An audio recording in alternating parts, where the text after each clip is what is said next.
Seeing none, let's go to Superintendent's Advisory Councils. Okay, so for Superintendent Advisory Councils, we had Facilities Advisory Council. They did meet since our last board meeting. We received I received a second draft. The Facilities Advisory Council received a first draft, but a more formal draft of the Life Safety and the Facilities Assessment Plan. We reviewed that thoroughly with our architect from DLA. Our architect from DLA will be presenting a summary of those two reports to the board at the October COW meeting. In between that October COW meeting and the November business meeting, I'm recommending to the board that we convene a public facilities committee, which we have available in our board committee policies if we want to have one. Dr. Keene and Mr. Walsh, since they would serve on my advisory committee, would be my recommendation to chair that committee for the board. But I think we should have Carrie come from DLA at October at the COW meeting and provide, you know, the 15 or 20-minute summary of the two documents, and then set up another public meeting open to the public, and the board could come and we could just dedicate that whole public meeting to those documents if we want to get more into the detail and the questions. And that will also help. Again, you're going to present the 15-20 which meeting? As in the email I sent to the advisory council. Yeah. So on October 22nd, Carrie would present a summary to the board summarizing the life safety report and the facilities assessment plan. Right. Then there's about, I think, 2 or 3 weeks between that and the November board meeting. During that time somewhere, I'd ask the facilities committee to chair a public meeting to then open to the public where we can go into way more detail on that life safety report or that facilities assessment plan, to start discussing those items in more detail than we would do at a public board meeting, just because of the other agenda items. And then we would bring that document back to the board in November for formal approval so we could submit the life safety report to the state. Because it will take 3 to 4 months for the state to review, approve, or deny the requests we have in the life safety report. So the only, and that is the way you recommend it. And the only thing is we'd have to kind of decide today if, when we want to talk about having a committee, if it's likely to approve it, and then sooner than later set the date for the first committee meeting, so not only could be advertised, but pick a date when all the board members are available in case they want to come, because we do think the 15 or 20 minutes makes sense as a first go-around, but there's a lot to the report, and if you really wanted to hear the whole detail, it probably makes sense if everybody could be available if they wanted to come to the committee meeting, if that's the route we take. So give the time period that you're looking for, Kevin, and then we'll have the board members submit when they're available. Well, I think, just to make sure, so is the board okay with a public facilities committee, well, having a formal facilities committee? This is not a superintendent advisory. Once we start digging into the life safety and the facilities assessment plan, are the board members okay with that? Are they okay? What is the purpose of it? Of the facilities committee? Would be so then we have public meetings going through the life safety documents and the facility assessment plan, and eventually to begin publicly discussing repair options, replacement options, proposals. So it's to give more exposure to life safety to the public, and give the public a chance to give but feedback. our hands are kind of tied on the life safety to some degree, aren't we? Well, there's two parts of it, though, if you don't mind. Maybe you want to answer the question. Well, there are 2 parts. There's the facility assessment plan that we did not have. That's where we did, like, you know, how many our repair and replacement cycle for our roofs and some of those things. And with the life safety report, there's 3 stages: A, B, and C, if you would so. And there's time periods when you have to complete those. And the document that was prepared from our architects probably this big, and that's not something I don't think we want to sit and have our architect summarize in just 20 minutes and not the board see it again. So this way, if we have a separate committee meeting, if board members want to attend, they can. If the public wants to attend, instead of trying to cram that all into our regular meetings. That would be one of the main reasons for transparency purposes and more exposure to the public of what needs we have. So it's like a public hearing. But we'll be going through the whole thing in public? Well, Or has it already been edited down? Well, the report's gonna be whatever they produce. You know, they're editing, but it's still gonna be this thick. The issue is, as Kevin said, you've got life safety with 3 tiers. The first tier, you have to do within 1 year of when it's approved. The other 2 years, you have different periods of time, but eventually they'll have to be done. And then in their whole study of the facility, there's things that they're recommending on a longer term plan that you would do that wouldn't be part of the life safety. So part of the reason to do this is to kind of digest the whole report, see what we have to do, and see what it makes sense to do. And in particular, if I can't think of one, let's say one of them is replace both sets of stands in here, in the gym, the football stadium. And then it's, something, so that'd have to be done in a year.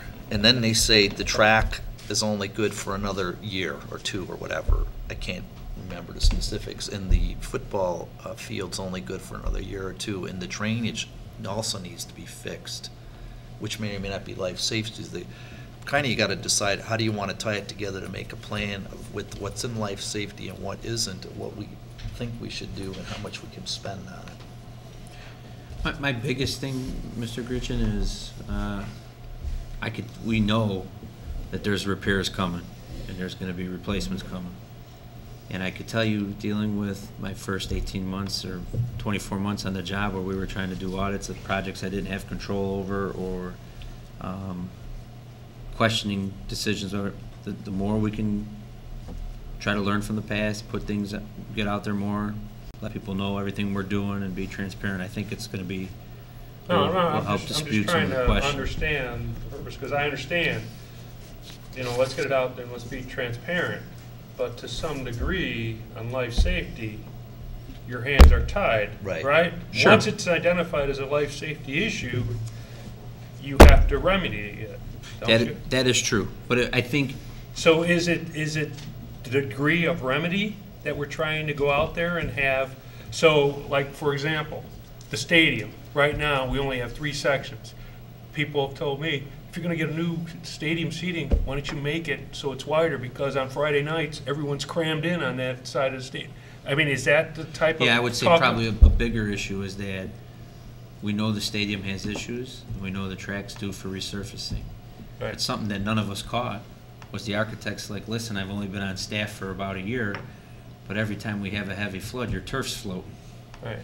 So she recommended in the facility plan, that's not part of the life safety, I don't think, was that we should come up with some type of trenching or additional drainage to help alleviate some of the problems in the flooding we've experienced. So another thing is I remember when we did the bond, we were talking about the bonds, and we had Liz Hennessy present, and it took a really long time, and it extended our board meeting. That's a good example of something like, hey, we could have a separate committee meeting. If the public wants to attend, they can. The board wants to attend, and it could help us go into more detail just on one topic. In this case, facilities. Anybody have any objection to that? Does that committee then also bring in the extra monies for the grant? Do they pair together then? I would think as the grant money is going to pretty much support a lot of these repairs from the life safety and from the facilities assessment plan. So has that money, once that money is in hand, it's a direct correlation that this committee continue to evolve with the architect and with the community to start discussing proposals and plans on how to address these needs. So then it's not, so this committee, facilities committee, is not limited to just life safety, but really kind of facility needs of the school campus. Which is why, that's why it's a standing committee under our board policy of facilities. Okay. So now it's expanding to something I think is bigger than an advisory council, and that's why I'm recommending to the board that.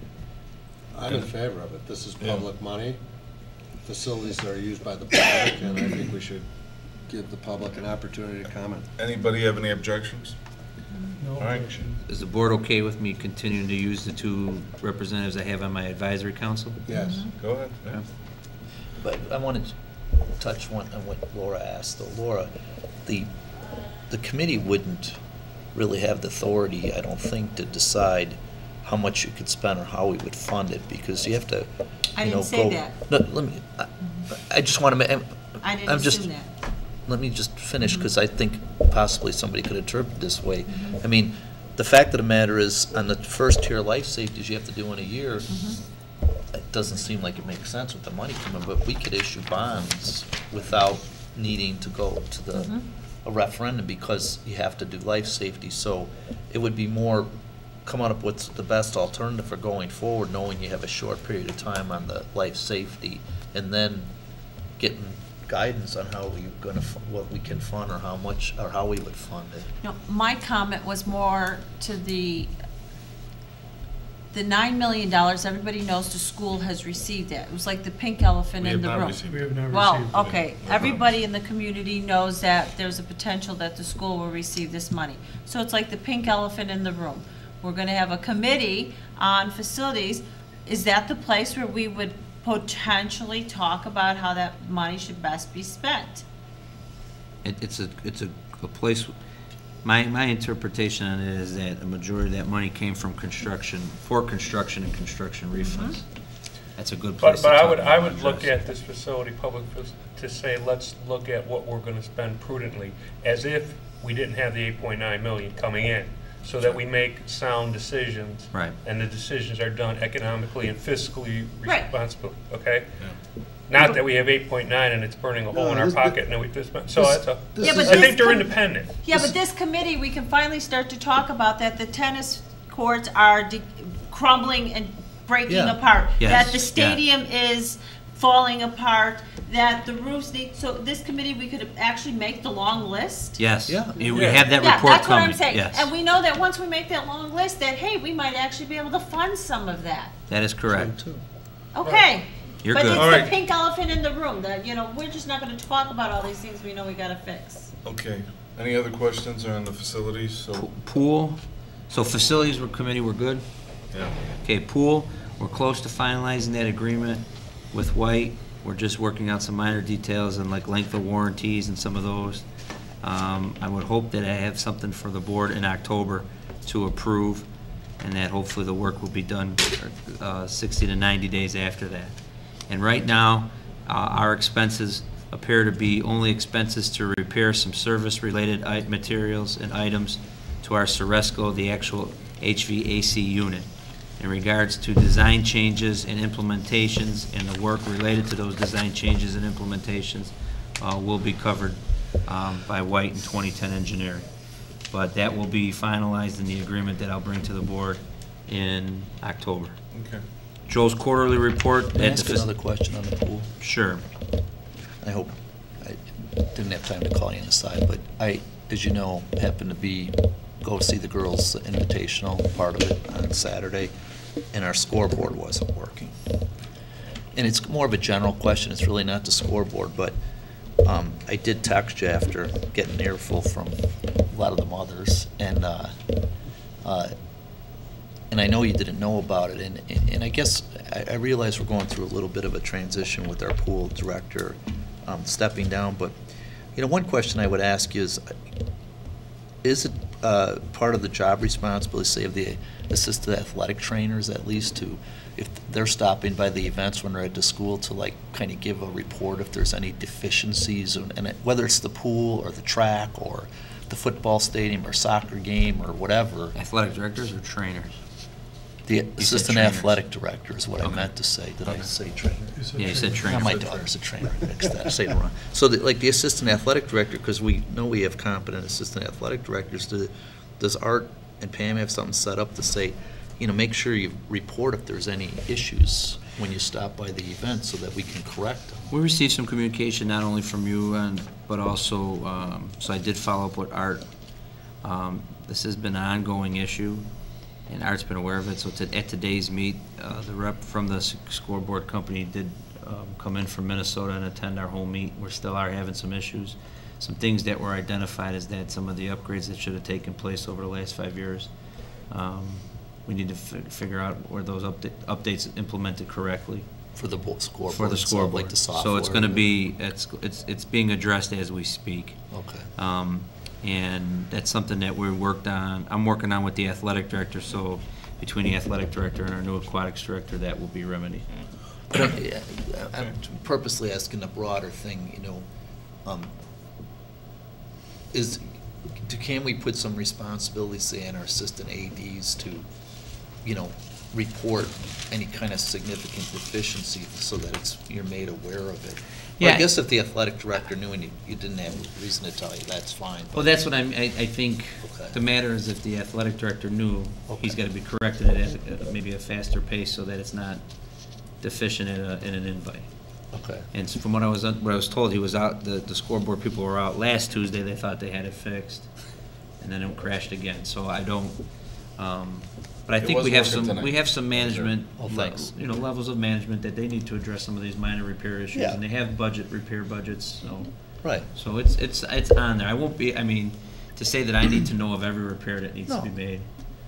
But I do, what I share with them more of is a bigger picture of, this is one of those perfect examples of board members are going to a swim meet just to support kids or support, you know, the school, and they're getting earfuls.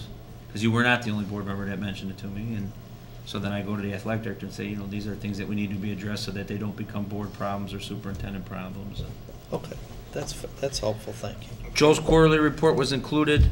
This is something that the advisory council and I review on a quarterly basis, but the board asked to see that, as well as the summary of the facility rentals for the 2013 fiscal year.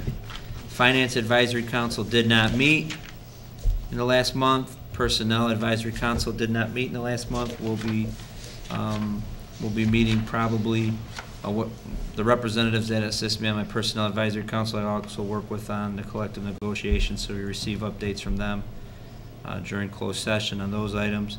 And then Policy Advisory Council did meet on September 19th, and we'll discuss some of the changes we're recommending next when we get into the Press Plus packet. Okay, any other questions for Kevin?